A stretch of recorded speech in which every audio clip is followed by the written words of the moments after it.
Y arrancamos ya con el otro tema, que es el tema de estudiar eh, otra teoría positivista, una teoría positivista que de alguna manera, y sin directamente dialogar con Kelsen, trata de construir una perspectiva teórica del derecho en donde las cuestiones fácticas, sociales, morales, de alguna manera puedan ser consideradas dentro de una lógica del derecho, ¿no? De la práctica jurídica, ¿no? Estamos hablando de este famoso e importante trabajo, uno de los más importantes del siglo XX en filosofía del derecho, que se llama El concepto de derecho, del profesor Herbert Hart, ya fallecido, ¿no?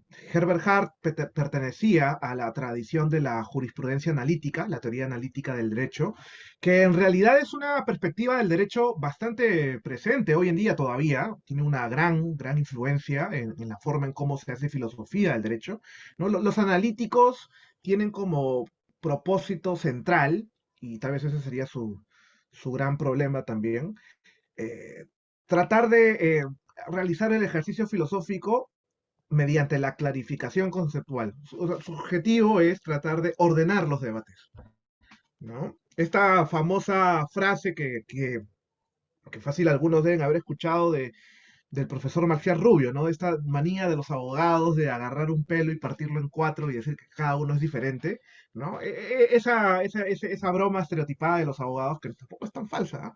Es de alguna manera el sello distintivo de los filósofos analíticos, ¿no? Los filósofos analíticos se encargan precisamente de ordenar los debates, clarificar los conceptos que están en discusión, ¿no? Un buen filósofo analítico, por ejemplo, se encargaría de ofrecernos un buen concepto de eutanasia.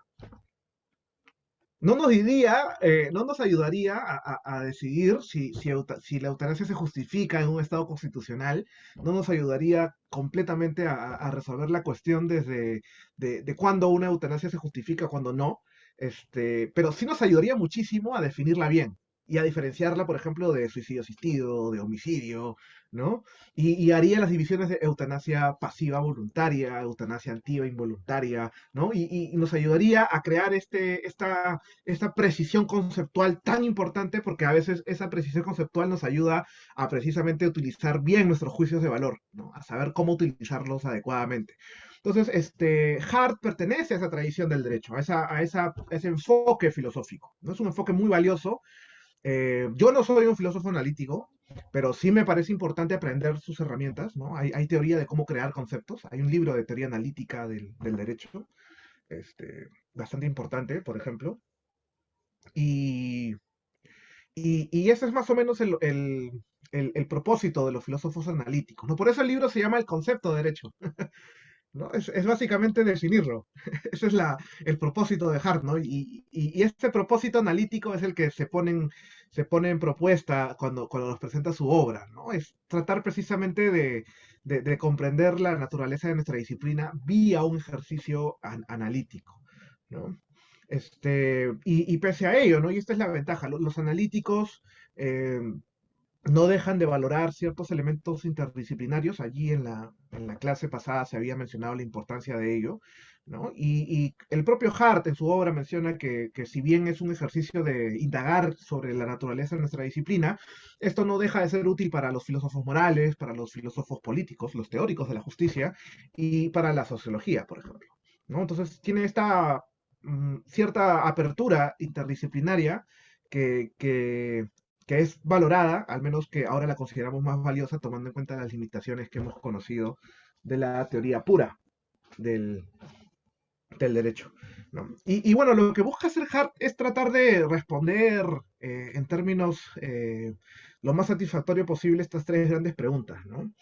Si el derecho es reducible a una idea de órdenes respaldadas por amenazas, ¿no? Esto que muchas veces nosotros pensamos, que el derecho son normas coercitivas, ¿no? Y que ya hemos visto que ni Kelsen lo pensaba, ¿no? Pero en su época también estaba fuertemente presente, precisamente por la presencia de un filósofo anterior, que es Austin, John Austin, ¿no? Yo había conversado con ustedes de la crítica de Kelsen a Austin, bueno, Hart también busca criticar a Austin, ¿no? De hecho, Hart es un positivista incluyente que trata más bien de superar el positivismo excluyente de Austin. ¿no? Esa vendría a ser la secuencia histórica desde el mundo del common law, ¿no? Luego, otra pregunta que es importante para nosotros, ¿no? En esta parte del curso es, ¿en qué se diferencia la obligación jurídica de la obligación moral? ¿No? Y esto tiene que ver con dos elementos que hemos conversado muy importantes para nosotros, ¿no? La definición de obligación jurídica, que es muy interesante, pero es clave porque depende mucho de la concepción de derecho que tengamos. Y por otro lado, la relación entre derecho y moral, ¿no? La pregunta que está formulando ahí Hart, de alguna manera agrupa los dos problemas que queríamos trabajar en esta primera parte del curso, ¿no? Y en tercer lugar, y esto es de hecho bastante útil para lograr entender la segunda pregunta, es ¿qué son las reglas en el derecho? O sea, ¿en qué consisten las normas? ¿No? Y en qué medida el derecho es una cuestión de normas. Esa es una de las grandes preocupaciones de Hart en su obra, ¿no? Y bueno, hay algo muy importante que simplemente se las adelanto porque la vamos a ver ya al final del semestre, es cómo fue traducido Hart en América Latina, ¿no? Como yo les comenté, una cosa es cómo se discute un autor en su centro de producción, o sea, donde produce la obra, y cómo esta discusión se lleva a la teoría transnacional del derecho, o sea, a la discusión global. Y otra cosa es cómo este autor se utiliza en nuestras latitudes, ¿no? En este caso en América Latina, en Sudamérica, ¿no? Y lo interesante es que Hart ha sido fuertemente transmutado, en el sentido de que eh, Hart llega al mundo anglosajón con una teoría positivista, porque en el mundo anglosajón de su época, la práctica jurídica estaba más bien influenciada por otra corriente, una corriente que en América Latina no tuvo mucho papel, que se llama el realismo jurídico.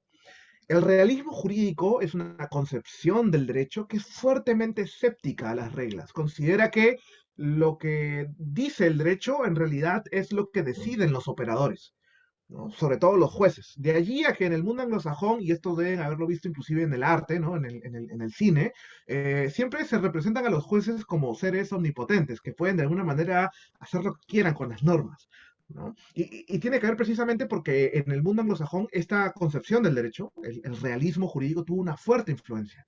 Y los realistas eran parcial o fuertemente escépticos a las reglas. Es decir, no tenían mucha confianza en que las reglas establecidas en el derecho positivo, realmente nos dijera con claridad qué debemos hacer o cómo debemos aplicar el derecho a los casos concretos. Porque precisamente los realistas comparten la idea de la indeterminación del lenguaje, que el lenguaje es indeterminado, y por otro lado reconocen estas cuestiones psicológicas, sociológicas y políticas detrás de los actores que tienen poder para decidir el derecho, ¿no? Entonces, había algo así como una especie de antiformalismo cultural. La teoría pop y la teoría hegemónica en el mundo anglosajón era antiformalista, por antonomasia, ¿no? O preponderantemente antiformalista. Y lo que quiere hacer más bien Hart es, dentro de un positivismo incluyente, que es básicamente formalista, por lo tanto, quería más bien jalar la cultura norteamericana hacia un poquito, a un punto intermedio, ¿no? No hacerla formalista porque era demasiado ambicioso para la época, pero al menos tratar de reconocer, o sea, tratar de reconocer los aportes de los realistas dentro de una teoría positivista y analítica del derecho, ¿no? Esa es la forma en cómo Hart fue, produjo su obra. Ese fue el propósito, ¿no? El contexto cultural jurídico de su época, en su centro de producción. Y es así como ha sido leído también, en mayor medida, en la teoría transnacional del derecho. Pero en América Latina no fue utilizado de esa manera, porque en América Latina, para la época en la que Hart produjo su obra, nosotros éramos bien formalistas. No éramos antiformalistas, no teníamos realismo, el realismo no había llegado a América Latina, éramos sumamente formalistas, teníamos un neoclasicismo exegético, conceptualismo del derecho muy potente, ¿no? Hasta ahora vigente, no pregúntenlo a los civilistas, por ejemplo, a veces son muy conceptualistas y a veces hasta parecen exegéticos, ¿no? Entonces el formalismo era la moneda, la palabra de orden en América Latina, en la época en la que Hart fue conocido. Pero como Hart jalaba un punto medio, y este punto medio no es el formalismo que había en América Latina, Hart fue utilizado en nuestra región más bien para jalar hacia el antiformalismo. Esa es la forma curiosa en cómo fue utilizado, ¿no? Mientras que en el mundo anglosajón, hard fue utilizado para volver el sistema, la práctica jurídica, un poco menos realista, un poco menos, eh, por así decirlo, politizada, no es una expresión técnica la que estoy usando. En América Latina, hard fue utilizado más bien para abrir el derecho a la posibilidad de abandonar el formalismo, abandonar la idea de que el derecho es lo que dicen las normas, y las normas tienen un significado único que se debe desentrañar, una relación biunívoca entre las palabras y sus significados, algo que ya sabemos que no es verdad, ¿no? Pero en esa época en América Latina era muy fuerte. ¿No? Entonces, hard, una categoría que se llama la textura abierta del derecho, que la vamos a ver hoy, Hart más bien buscó hacer eso, ¿no? Reconocer que la indeterminación del lenguaje también. Y ese elemento fue utilizado, ¿no? En América Latina para que Hart fuera utilizado con el propósito de desformalizar nuestra práctica, ¿no? ¿Hasta ahí alguna pregunta, alguna consulta?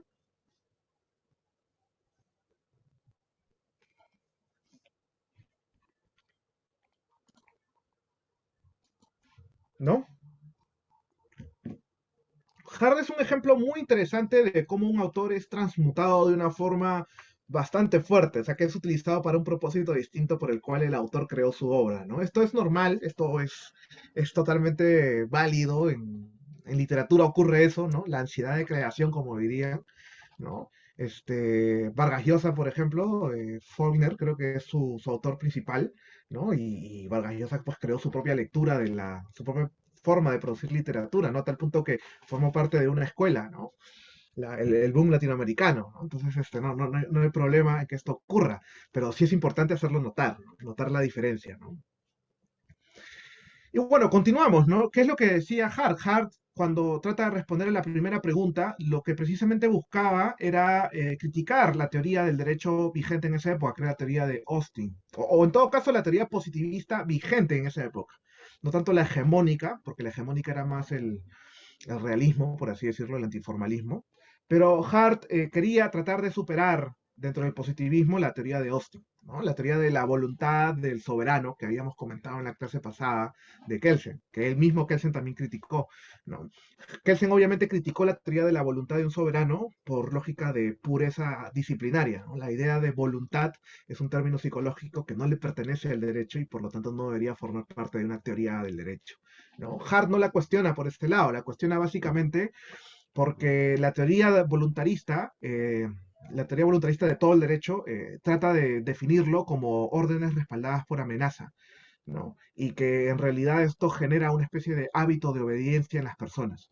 Y lo que más bien critica Hart es que precisamente el derecho no funciona con órdenes respaldadas por amenaza, entre otras razones porque no diferenciaríamos las órdenes del derecho de las órdenes de un delincuente que te agarra con una pistola en la calle y te pide que le entregues su billetera, ¿no? De hecho, Hart utiliza ese ejemplo. Dice, ¿cuál es la diferencia de eso, de un mafioso, con el derecho, ¿no?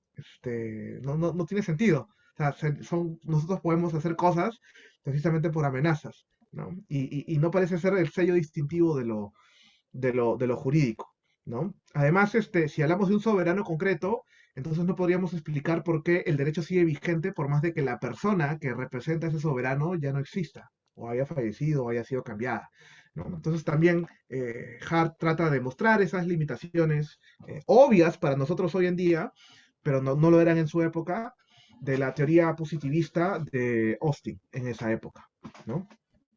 Austin, dicho sea de paso, fue un importante jurista y filósofo eh, en el mundo anglosajón hace muchísimo tiempo.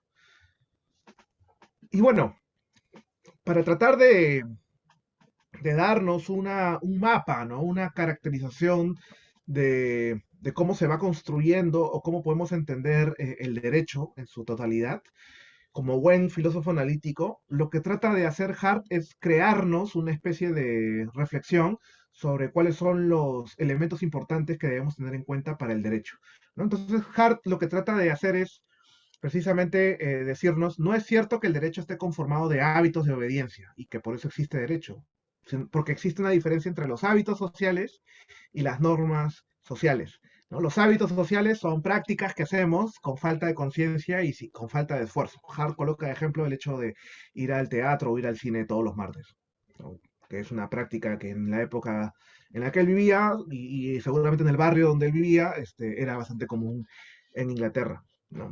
Hay una diferencia importante entre los hábitos y las normas. Esa es la forma en cómo Hart categoriza esas dos, esos dos conceptos. ¿No? Y por su parte, las normas sociales implican que la sociedad, los integrantes de la sociedad son conscientes de que esas normas existen y de que además existe un esfuerzo consciente precisamente para cumplirlas.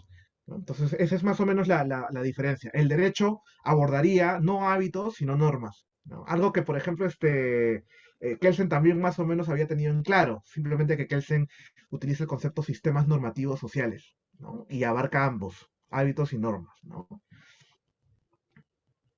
Y bueno, dentro de las normas sociales, y este es el gran ejercicio analítico, ¿no? Esto de agarrar un pelo y partirlo en cuatro, ¿no? Normas sociales se dividen las convenciones sociales, ¿no? Y las normas sociales que implican obligaciones, ¿no? Y las convenciones sociales son más que hábitos y de alguna manera, reitero, hay esfuerzo y crítica social precisamente para cumplirlas o para exigir el cumplimiento en caso de desviación, ¿no? Tienen una especie de seguimiento mayor a los hábitos, no son fáciles de abandonar, ¿no? A diferencia de las normas sociales que implican obligaciones, en donde sí hay una demanda insistente de cumplimiento por parte de la sociedad y de las propias personas. ¿No? Y que detrás de ese insistente cumplimiento también existe una especie de fuerte carga valorativa. Hay como valores, virtudes, principios que sostienen estas obligaciones, estas normas sociales. Nótese, y esto es importante, ¿no?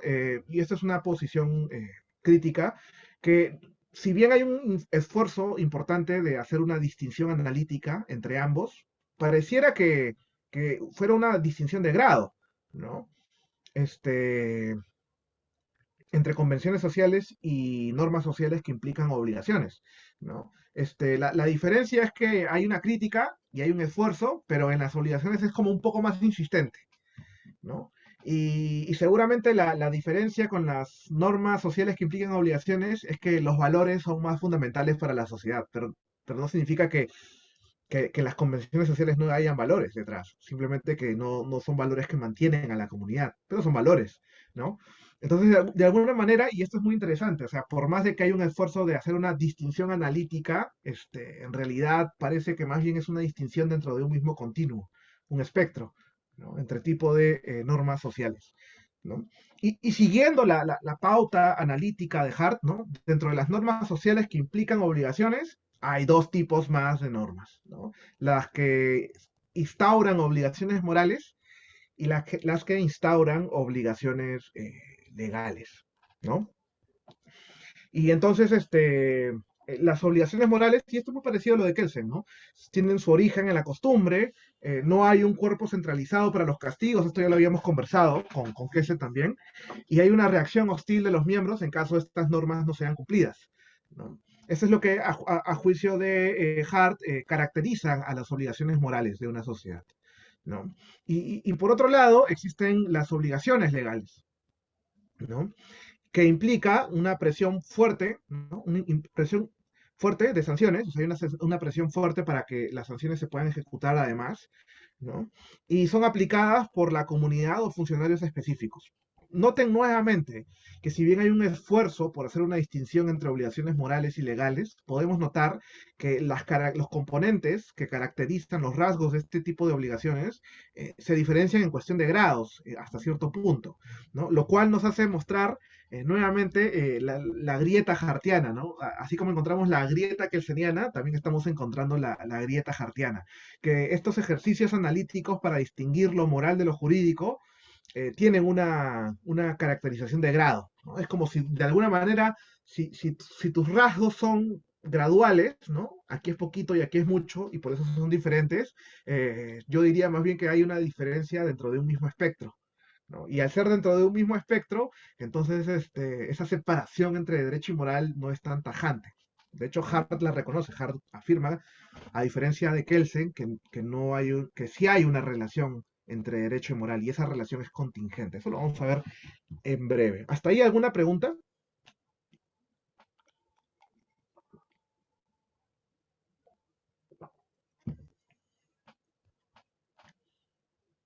¿No?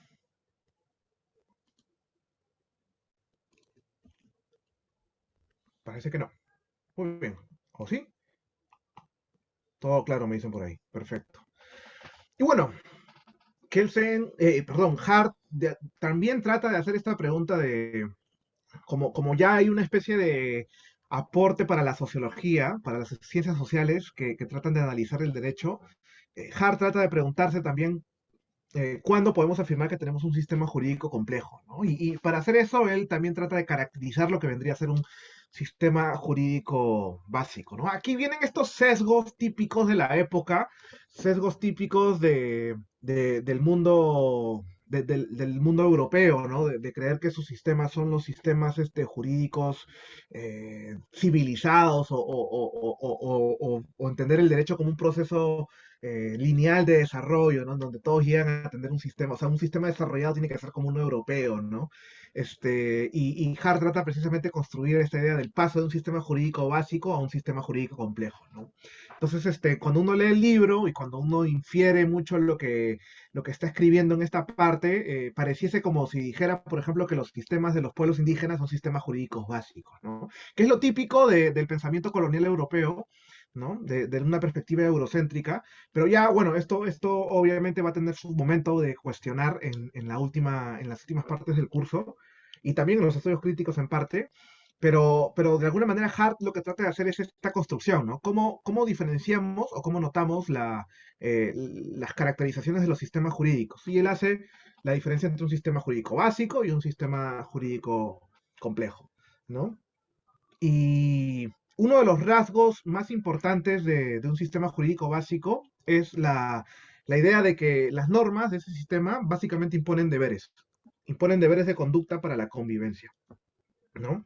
Y básicamente ese es el principal insumo o material, ¿no? Que se utiliza en un sistema jurídico básico, ¿no? Y claro, la sociedad las acepta, ¿no? Es un requisito para afirmar que existe un sistema jurídico básico. Esto es muy interesante porque noten ustedes que ya de por sí eh, un sistema jurídico necesita un grado de aceptación social.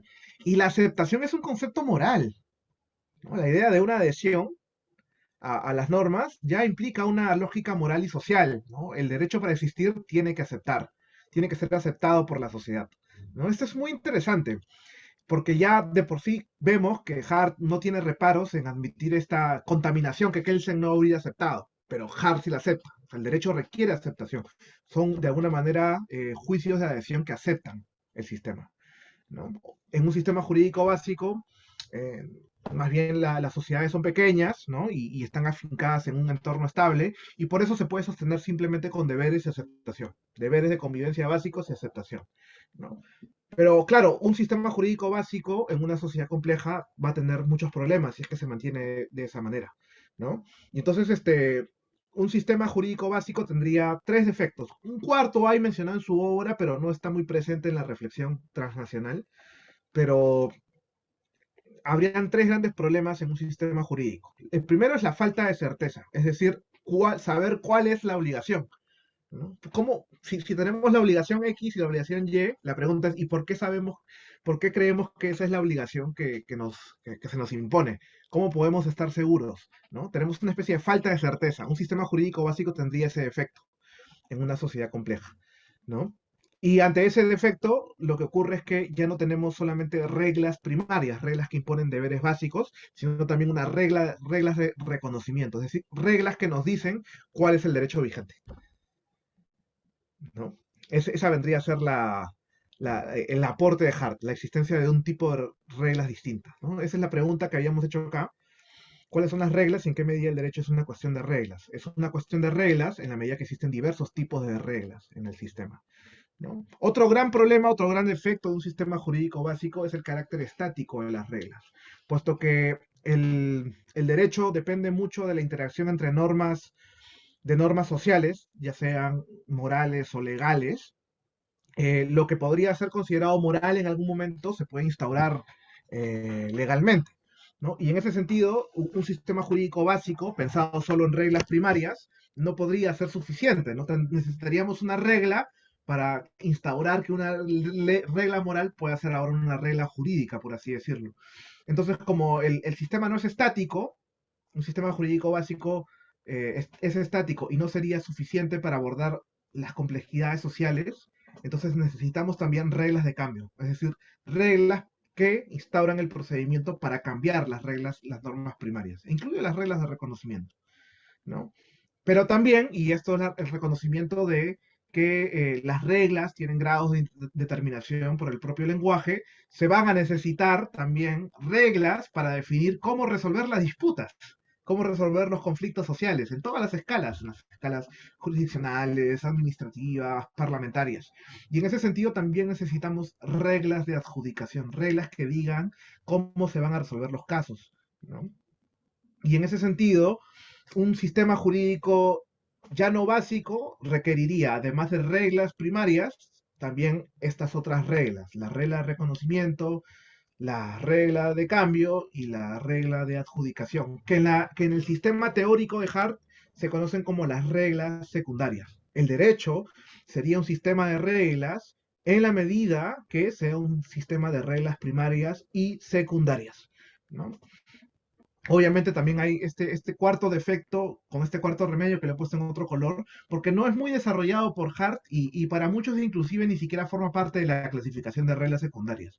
Pero algunos teóricos sí la mencionan como un componente, ¿no? La ausencia de autoridad o ineficiencia de la difusa presión social para hacer cumplir las reglas, que tiene como remedio las normas que proporcionan y ejecutan sanciones, ¿no? Es muy parecido a las reglas de implementación, por así decirlo. Yo las llamaría de esa manera, ¿no? Y de alguna manera ese vendría a ser el sistema.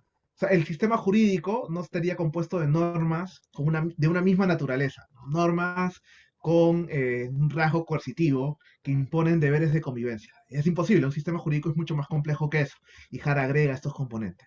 Reglas secundarias, en donde están la regla de reconocimiento, la regla de cambio y la regla de adjudicación. ¿Hasta ahí alguna pregunta?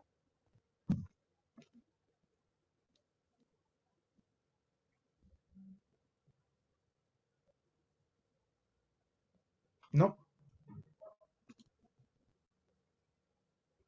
Parece que todo va bien. Entonces, no, aquí están, por ejemplo, las categorías, ¿no? El derecho sería la unión de reglas primarias y secundarias.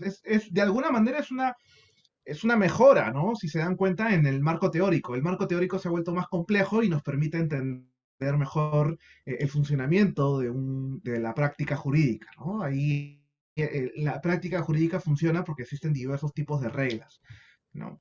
Las reglas primarias de obligación y las reglas secundarias, reconocimiento, cambio y adjudicación, ¿no? Que se establecen que se pueden introducir nuevas reglas primarias, extinguir, modificar, determinar efectos o controlar su actuación, ¿no? La forma en cómo se adjudican, cómo se aplican a los casos concretos. Esas son las reglas de adjudicación precisamente, ¿no?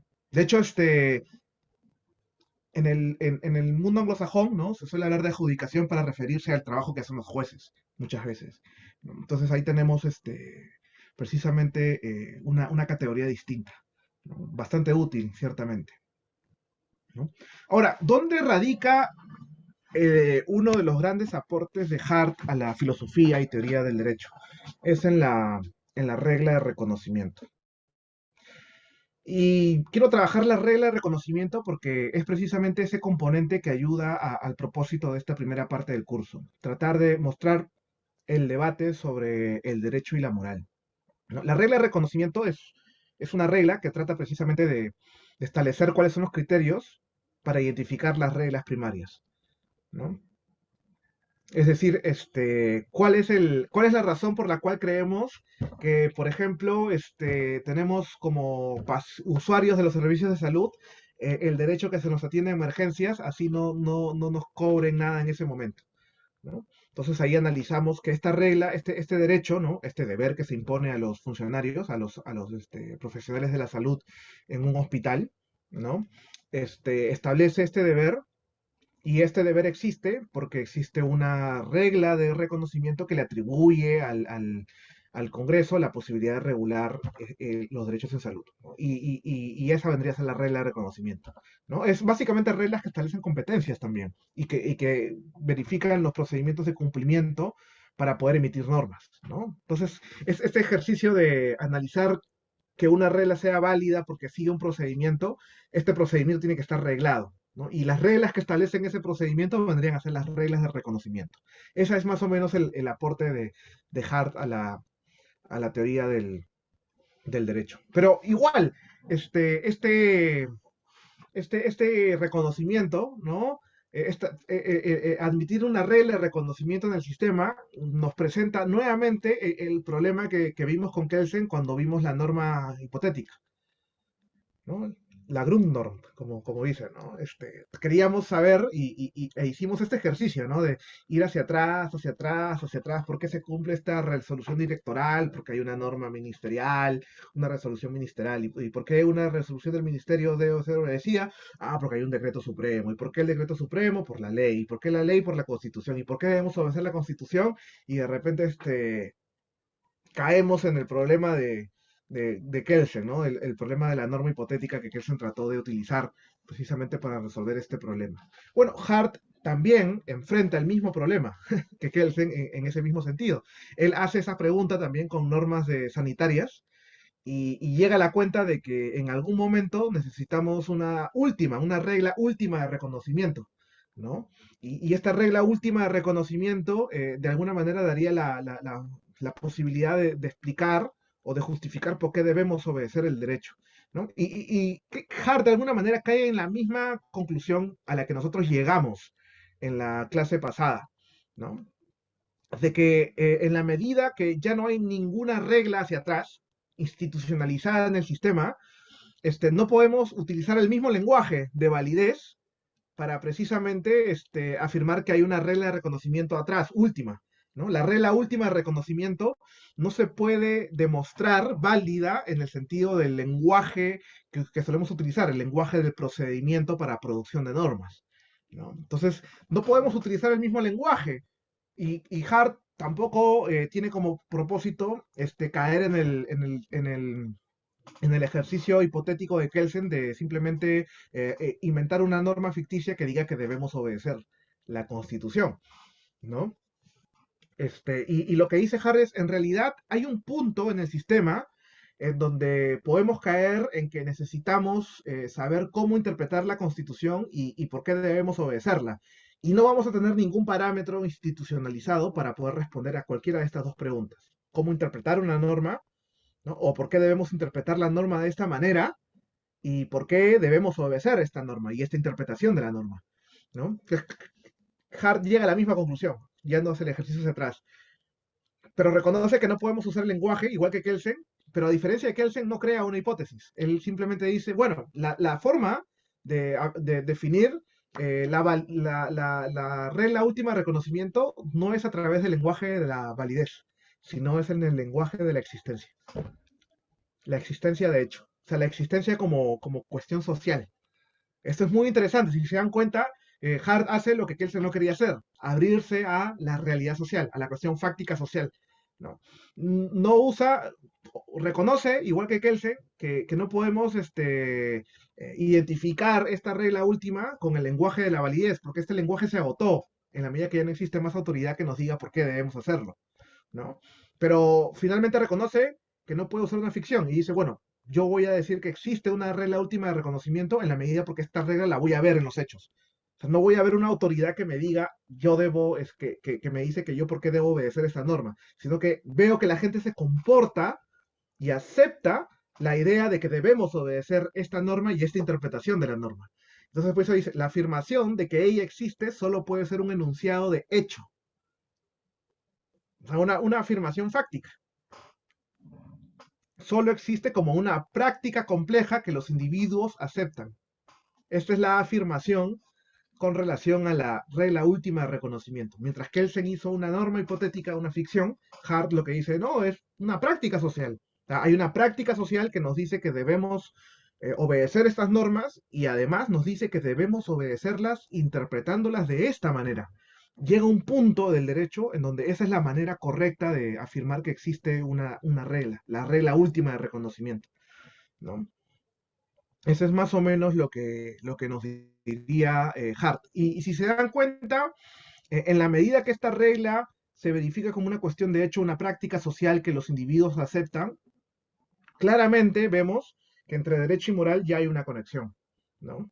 Hay una conexión claramente a la hora de justificar sus componentes últimos, ¿no? Y esto es lo que significa que parte de las razones por las cuales Hart es un positivista incluyente. No deja reconocer que el derecho tiene una dimensión autoritativa mayoritaria, ¿no? Pero al reconocer que al final del sistema tenemos que utilizar elementos sociales y de aceptación moral, hay un componente, hay un pedacito del derecho que va a requerir siempre de juicios de valor, de juicios de aceptación moral, ¿no? Y por eso se llama positivista incluyente, ¿no? Y si bien no comparte el punto de vista de que hay una separación entre derecho y moral, porque realmente están ahí, acá se ve en este punto, él afirmaría que la conexión es contingente. A veces la necesitamos, a veces no. ¿No? Por eso se dice conexión contingente. Y esa conexión contingente está en algunos pedazos del derecho. Y una forma de entender ese último, esos pocos pedazos o esos pedazos en donde se conecta derecho y moral, donde hay una especie de intersección, es precisamente cuando averiguamos la regla última de reconocimiento para entender una norma y cómo interpretarla, ¿no? Entonces, por eso es positivista incluyente, diferente del positivismo excluyente de Kelsen, ¿no? Hasta ahí creo que ya he logrado mostrar la diferencia de concepción del derecho de Hart versus Kelsen, ¿no? Hay más detalles que vamos a ver, pero quería saber si hay alguna duda hasta ahí.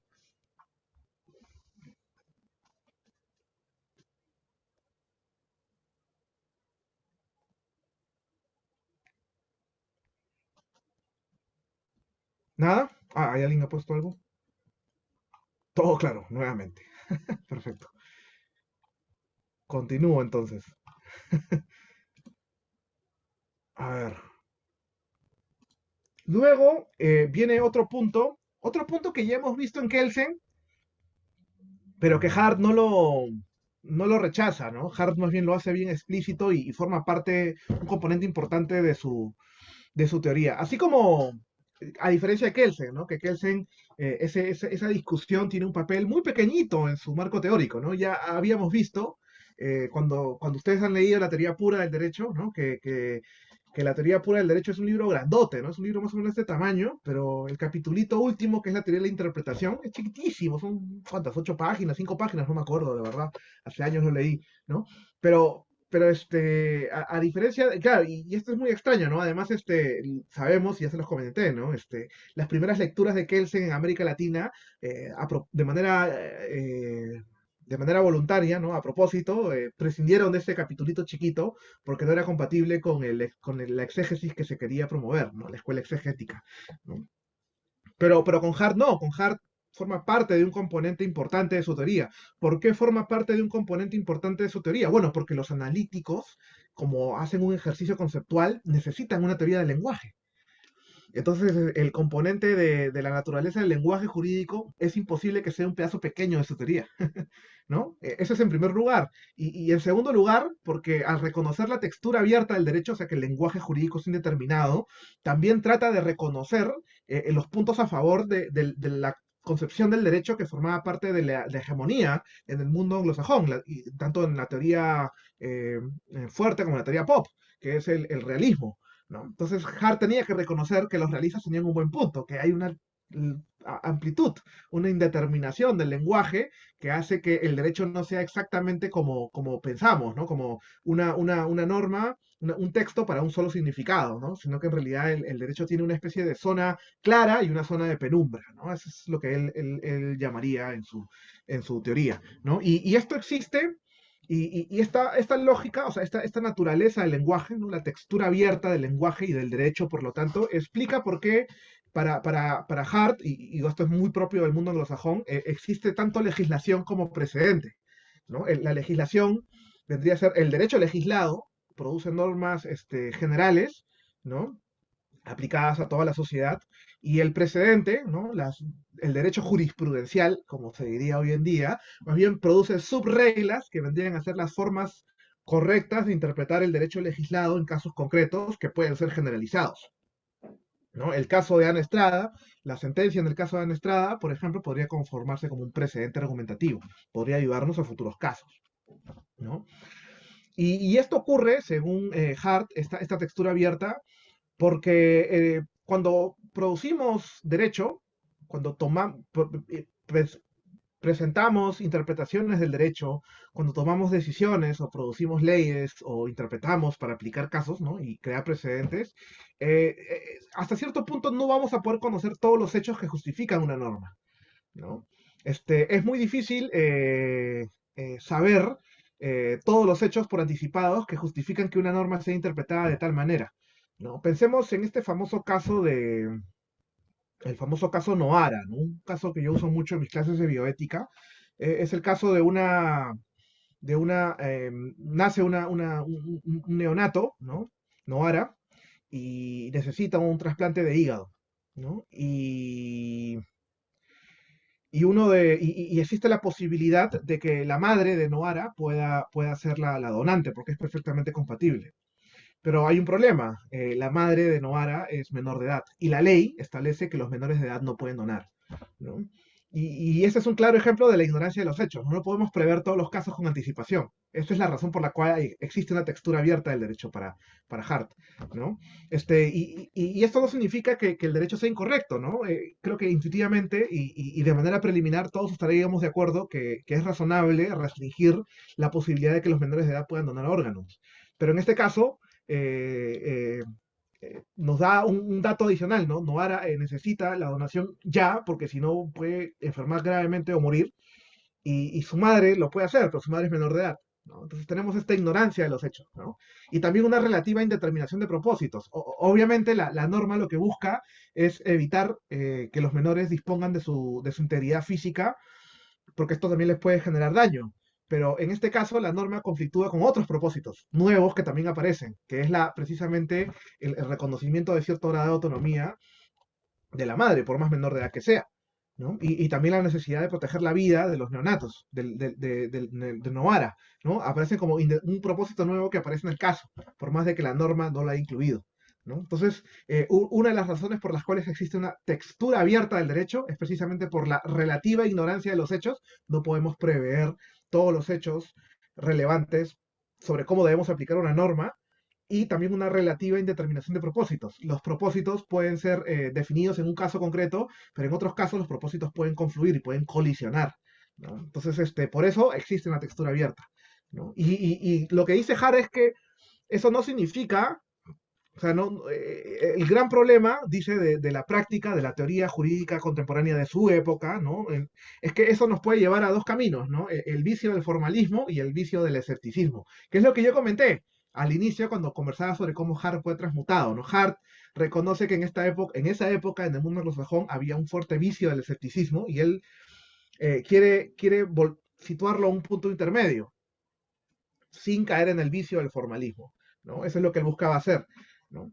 Entonces, necesitamos precisamente una disciplina, ¿no? Una disciplina del derecho que reconozca estas dos necesidades. El que necesitamos reglas aplicadas con seguridad, que es un valor propio del formalismo en su marco conceptual, pero como no queremos caer en el vicio, también necesitamos hacerlo compatible con esta otra necesidad, dejar abierta cuestiones futuras, que es precisamente las virtudes del escepticismo jurídico, de los realistas. Hart trata de conciliar ambas exigencias a través de reconocer que estas dos necesidades sociales forman parte de las preocupaciones del derecho, a través del reconocimiento de la textura abierta de nuestra disciplina, ¿no? Y esto puede ser solucionado precisamente con estándares que podemos establecer en nuestra propia regulación.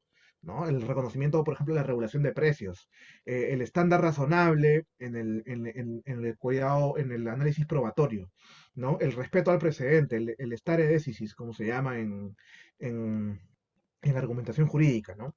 Entonces son como reglas que de alguna manera nos ayudan a poder solucionar las tensiones que nos producen estas dos necesidades. La necesidad de dejar reglas aplicadas con seguridad, de tener reglas con seguridad, y la posibilidad de dejar abiertas cuestiones futuras. ¿No? ¿Hasta ahí alguna consulta? ¿Alguna duda?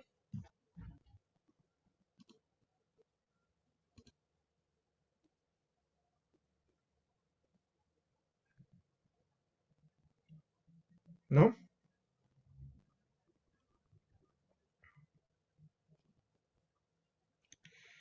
Y bueno, hay estas frases importantes del propio libro que me parecen importante resaltar. Hart lo que trata de decirnos es que el lenguaje del derecho es indeterminado, precisamente, Pero no significa que nosotros podamos interpretar las cosas a nuestro antojo, ¿no? Él afirmaría más bien de que todo término jurídico tiene una especie de margen de claridad, ¿no? En donde no tenemos discusión de cómo entenderlo y en donde el significado es claro para aplicarlo a un caso concreto, pero toda palabra, todo término en el derecho también tiene un margen de penumbra, algo así, espacios en donde ya no sabemos, ¿no? La vaguedad y la ambigüedad juegan en contra y no nos permiten encontrar la respuesta correcta, ¿no? Entonces, Hart dice, apliquemos, ¿no? Una lógica de seguridad, formalismo, allí en los márgenes de no penumbra, y en los márgenes de penumbra ya reconozcamos el papel, el aporte que las teorías escépticas del derecho nos han producido. ¿No? Entonces, ahí está frase, no hay un límite inherente a la naturaleza del lenguaje, a la orientación que el lenguaje general puede proporcionar. Los cánones de interpretación, dice, no pueden eliminar, aunque sí disminuir incertidumbres.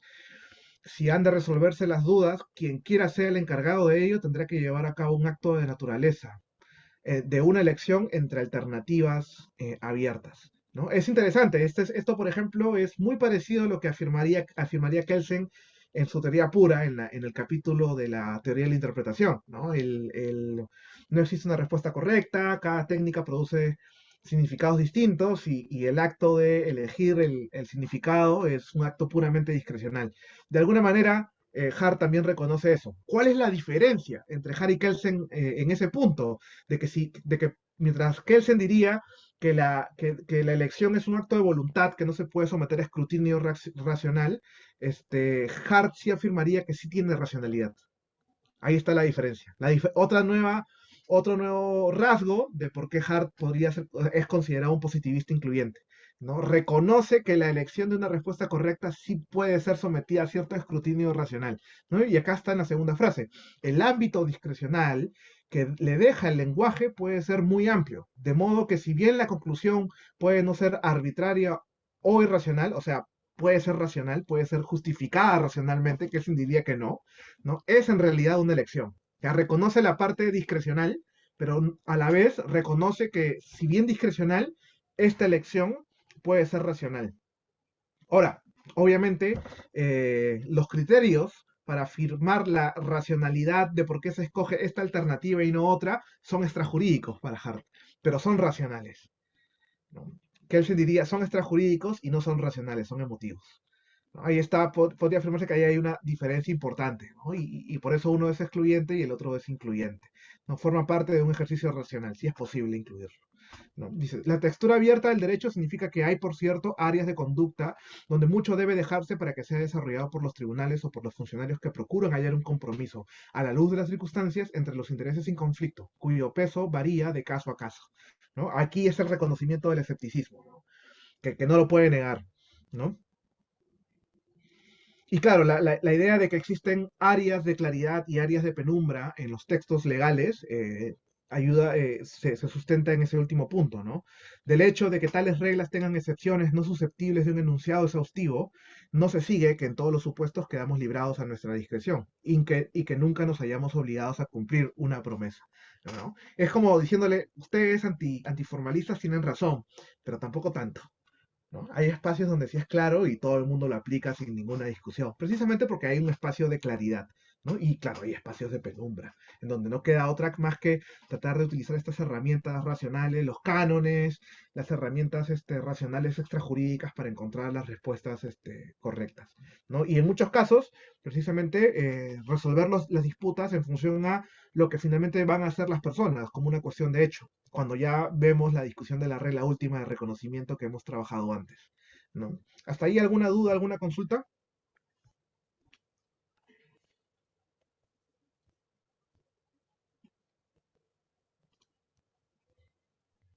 Bueno, vemos que ahí ya están bastante establecidas algunas diferencias capitales entre la teoría pura del derecho y la teoría analítica del derecho de Hart, ¿no? Y ya con relación a una pregunta importante del curso, ¿no? La relación entre derecho y moral. Bueno, Hart no negaría, dice, un sistema jurídico tiene que exhibir alguna concordancia específica con la moral o la justicia y tiene que apoyarse en la convicción ampliamente difundida de que hay una obligación de obedecerlo. Aquí está un fuerte componente de por qué Hart es un positivista incluyente, ¿no? No deja de haber un grado de aceptación del derecho que debe ser entendido como una aceptación por moral y justicia, ¿no? Y esto significa, y esto es algo muy importante, así como Hart reconoce que los escépticos tienen un punto a favor, Hart también hace el mismo ejercicio con los naturalistas y reconoce que los naturalistas tienen un gran punto a favor. Los naturalistas tienen razón de que existen ciertas dimensiones de la moralidad que ayudan a darle sentido al derecho. La diferencia es que los naturalistas creen que eso define el derecho. Hart diría más bien que ayuda a explicarlo, ayuda a entenderlo en gran parte, en buena parte y sobre todo en la parte fundacional, pero no en todo, ¿no? Allí donde no hay desacuerdo, allí donde el lenguaje es claro, donde hay zona de claridad, no tiene sentido hacer esa discusión entre el derecho natural y utilizar el derecho natural, sino más bien obedecer lo que dice el derecho, ¿no? Pero hay puntos en donde obviamente vamos a tener que utilizar parte del derecho natural, pero además hay aspectos del derecho que solo se pueden explicar recurriendo al jus naturalismo. Y una de las herramientas que utiliza Hart, aunque no es exactamente ellos naturalista, es esto que él denomina como contenido mínimo del derecho natural, que es lo que se conoce como los requisitos para afirmar que el derecho y la justicia son posibles y necesarios. Y de hecho es un clarísimo aporte para mostrar que entre derecho y justicia no hay mucha diferencia en el momento fundacional del derecho, ¿no? O sea, si queremos entender los aspectos fundacionales de nuestra disciplina, de por qué existe el derecho, en realidad es exactamente igual que si nos preguntáramos cómo existe o por qué existe la justicia.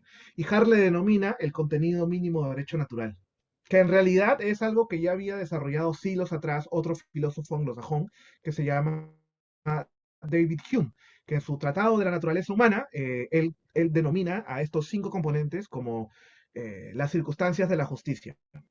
Curioso, yo cuando reviso el concepto de derecho no veo que Harle dé los créditos a Hume, pero uno lee y son exactamente igualitos, ¿no? Entonces, yo creo que lo toman prestado de Hume, claramente, ¿no? ¿Y cuáles son estos rasgos? ¿No? Yo voy a explicar algunos simples. Por ejemplo, el de recursos limitados. ¿Por qué para que exista el derecho y la justicia tiene que haber recursos limitados? Es sencillo. Si los recursos fueran ilimitados, en el sentido de infinitos, para que las personas puedan realizar todo lo que quieran, con los recursos ilimitados, la justicia sería innecesaria. No tendríamos que debatir qué merece y qué se le debe distribuir a cada persona, ¿no? Porque los recursos son precisamente ilimitados. La justicia sería innecesaria, ¿no? Pero si la justicia fuera, los recursos fueran extremadamente limitados, como por ejemplo una hogaza de pan para nosotros, para todos los que somos en este salón, una hogaza de pan para un mes, ¿no? La justicia sería inútil, porque sería imposible encontrar un criterio distributivo para que esa hogaza de pan pueda ser distribuida y alcanzar el objetivo social valioso, que es que todos podamos sobrevivir. Es imposible, nos vamos a matar entre nosotros, ¿no? Esta obra importante de Saramago, Ensayo sobre la ceguera, de alguna manera refleja mucho esto que se conoce como las circunstancias de la justicia, contenido mínimo de derecho natural, ¿no? La ausencia de condiciones para poder sostener la convivencia, ¿no? Es interesante porque, o sea, si notamos, los mismos requisitos que existen para la justicia, para afirmar que existe, que la justicia es posible y necesaria, son también los mismos requisitos para afirmar que el derecho es posible y necesario, ¿no? Y ahí notamos nuevamente esa conexión entre derecho y moral, o derecho y justicia, ¿no? Que Hart la presenta a través de esta categoría que se llama contenido mínimo de derecho natural. Tiene un propósito explicativo ante todo, ¿no? Es el objetivo. ¿Por qué existe o por qué el derecho sería posible y necesario? Ah, porque existen estas condiciones, ¿no? Otro es la vulnerabilidad, ¿no? Si los seres humanos fuéramos invulnerables, ¿no? Fuéramos invencibles, nuevamente el derecho y la justicia serían innecesarios, No necesitamos eso. Pero si fuéramos extremadamente vulnerables, ¿no? De que no podemos ni siquiera asegurar nuestra supervivencia en grupo, el derecho y la justicia serían inútiles. No habría forma de asegurar nuestra protección. Igual con la igualdad aproximada. Si los seres humanos fuéramos tremendamente desiguales, la justicia sería inútil, porque sería muy difícil exigirle a algunos que protejan a los vulnerables. Este es desde una lectura de la época, ¿no? Y de la misma manera, si fuéramos exactamente iguales y nadie podría abusar de otros, entonces la justicia sería innecesaria, ¿no? Entonces ahí notamos precisamente estos rasgos, ¿no? Que permiten entender que el derecho es posible y necesario. Pero estos mismos rasgos, para afirmar que el derecho es posible y necesario, son también los mismos rasgos para afirmar que la justicia es posible y necesaria. Y si ambos sistemas, si ambos elementos, derecho y justicia, tienen las mismas condiciones para existir, entonces existe una conexión entre derecho y justicia. Y por eso Hart también es un positivista incluyente, ¿no? Algo interesante, pero ya para cerrar este tema, es que la igualdad, el requisito de la igualdad aproximada o del mismo grado de fuerza entre los seres humanos es un componente que ha sido bastante cuestionado por las teorías feministas del derecho, ¿no? Y una teórica importante, una filósofa del derecho importante es Robin West, quien ha hecho una crítica muy importante a este rasgo de las teorías contemporáneas del derecho de creer que la igualdad aproximada es un requisito para afirmar que por qué tenemos justicia, ¿no? Y es porque a diferencia de las teorías contractualistas del derecho, que enfatizan que los seres humanos somos parecidos aproximadamente, y por eso construimos el Estado social de derecho, para evitar abusos entre nosotros, ¿no? Esa incertidumbre de que a veces alguien tenga poder y alguien no tenga poder. Eso es algo que se puede predicar porque los que crearon estos marcos teóricos eran hombres, ¿no? Es una perspectiva muy masculina del derecho para estas teóricas feministas. Pero en realidad, a diferencia de los hombres, ¿no? Que son los parámetros que son utilizados para estas teorías, las mujeres tienen el periodo gestacional. Y el periodo gestacional implica que tienen dentro de su propio cuerpo a un ser sumamente vulnerable, ¿no? Tremendamente vulnerable.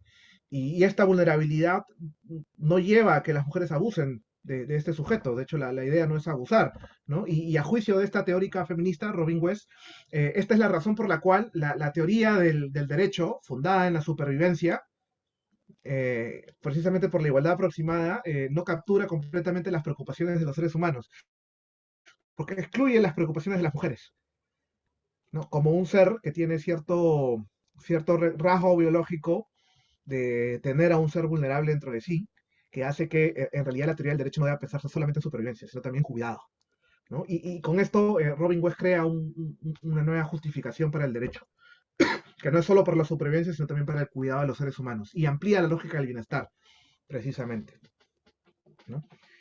Y bueno, sí, y ya para concluir, ¿no? Este contenido mínimo del derecho natural nos permitiría afirmar que si bien no existe una conexión conceptual entre derecho y moral, sí existe una conexión necesaria básica, una conexión contingente.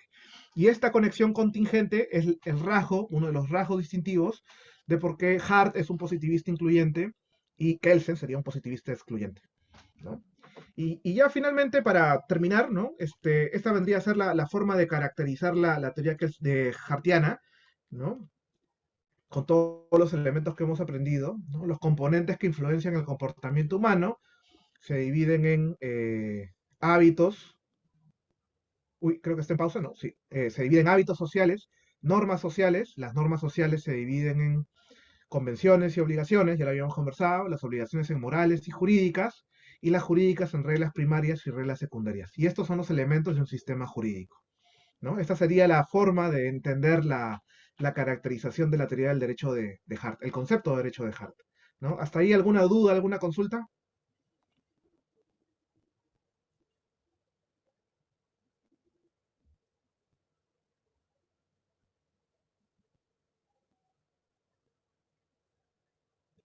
¿No?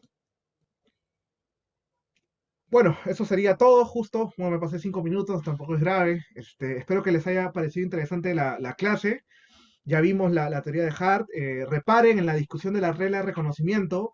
reparen en la discusión de la indeterminación, de las elecciones, de los actos discrecionales, de la racionalidad, pensando en el caso que vamos a discutir, el de la vacancia, no, perdón, el de la disolución del Congreso. Vamos a discutir el caso de la disolución del Congreso por Martín Vizcarra en el año 2019. Vamos a discutir ese caso para precisamente testear la teoría hartiana, para ver de qué manera nos ayuda a encontrar una respuesta o analizar, mejor dicho, el caso desde la teoría hartiana. ¿No? Entonces, tomen en cuenta estos componentes para mirar el debate que vamos a tener el próximo lunes. El día de mañana, yo espero a última hora, a final del día, o el día viernes a primera hora, yo voy a estar colgando el recurso audiovisual, que es la narración del caso, que va a estar a cargo de la asistente del curso, Denise Paucar. Bueno, quedamos ahí y ya nos vemos en la próxima semana. Cuídense mucho, por favor. Gracias, profesor.